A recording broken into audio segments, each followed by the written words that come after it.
Pain is often where the problem ended up, not where it started, especially if you're talking about chronic pain. That's something that usually lasts longer than 8 weeks. You've tried everything you can think of to the side of pain, and it's just not going away. That's what stop chasing pain means. That's the universal sign for us to start to look somewhere else. Now, when it comes to pain, it can kind of come from anywhere and everything matters, but I'll give you two places that many people just don't know that they should be looking at. Number one is the sternum, the nerves, the blood, and the lymph and the fascia, especially if you have chronic mid back pain and you're doing everything back there and it's not going away.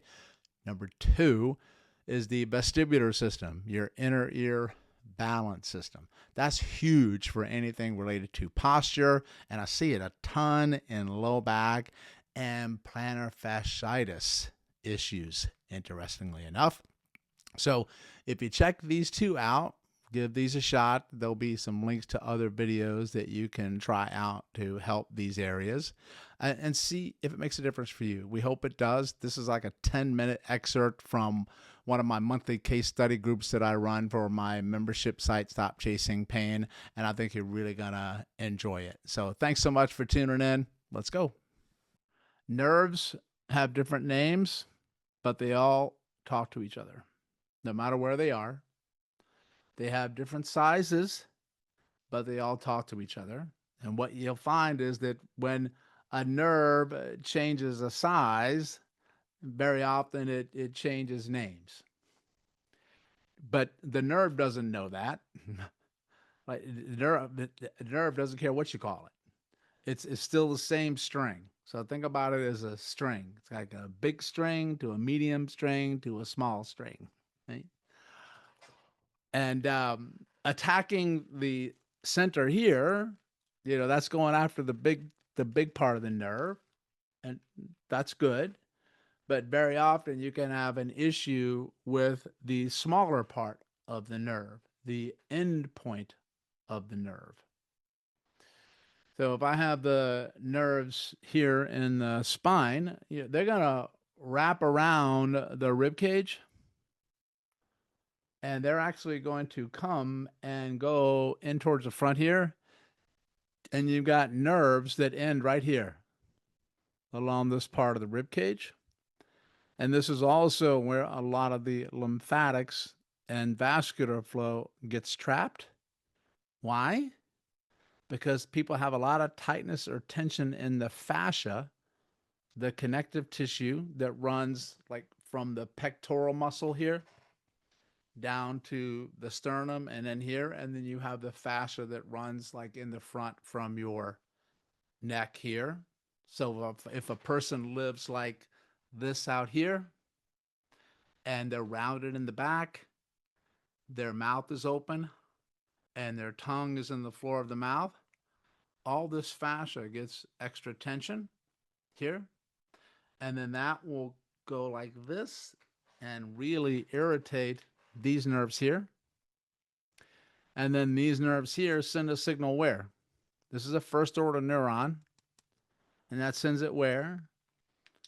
To the second order neuron, to the third order neuron. So this is where you go and you work here. And when you work here, helping the nerve at the end point can help it feel better here. Do you understand that? So that's the same premise I teach you in relationship to the hands and the feet. So I learned this from osteopathic medicine, from Jean-Pierre Barral. Some of you may know Jean-Pierre Barral. He's a brilliant osteopathic clinician who was the founder and creator of visceral mobilization, visceral manipulation. So brilliant. He said that he finds in his clinical experience, and I have to agree with it based on my own experience, he has a lot more success helping nerve issues by going at the most and helping the most distal part of the nerve. That's the part of the nerve the furthest away from the spine. And that's why like working the hands and the feet are so powerful. And you have to think about that for a second of why that might be. Well, because the distal part of the nerve is the one that interacts with the world the most. You follow? So it's very sensitive to changes. When you do stuff with your hand, that's how you orient yourself into your surroundings. And same thing with your feet. So when you work the nerves in the hand, palmar side and back side, and the foot, bottom side and top side, those people notice a profound change in like the neck and the upper back and in the lower back. And very few people will take the time to check the hands and the feet. For what reason? Doesn't hurt there. They're like, why are you going there, doc? It doesn't hurt in my hand. And my next follow up question is, how do you know it doesn't hurt there? And then what do you do? Well, you stick your fingers in there and then you see if it hurts. And if it hurts, what do you know is there? Inflammation. And if you have inflammation, well, then you're going to get pain somewhere, right? Really pay attention to this front part for the mid back. And the other big one I'll give you is to do some stuff for your vestibular system, your balance system. Your vestibular system is a sensory system. I believe, if I'm not mistaken, it's the first sensory system to develop in utero. So you can orient yourself when you're tumbling around inside your mom's belly and the liquid environment. So that's the first sensory feedback that you get. And the vestibular system tells your brain and your body, where am I going and which way is up? The reason that the vestibular system is so important is one, it comes off the brain stem and it's going to be linked to the cranial nerves. So it's a brain stem nerve.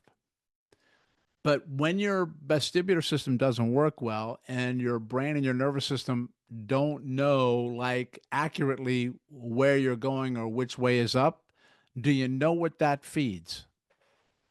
The stress response. It will feed hypervigilance. It will feed the body not able to relax. And that's the person who says, I do all this vagus nerve work stuff, doc, and I just can't get out of it. You may be vestibular system. It can keep you locked in hypervigilance, hyperarousal, fight or flight. And the second reason it's going to help you with your mid back pain is the vestibular system is the number one system to control posture. If you want to change posture, you must work with the vestibular system. And if your head sits out here and your tongue's at the floor of the mouth, your vestibular system is going to be off. And guess who has some vestibular system exercises and stuff for you?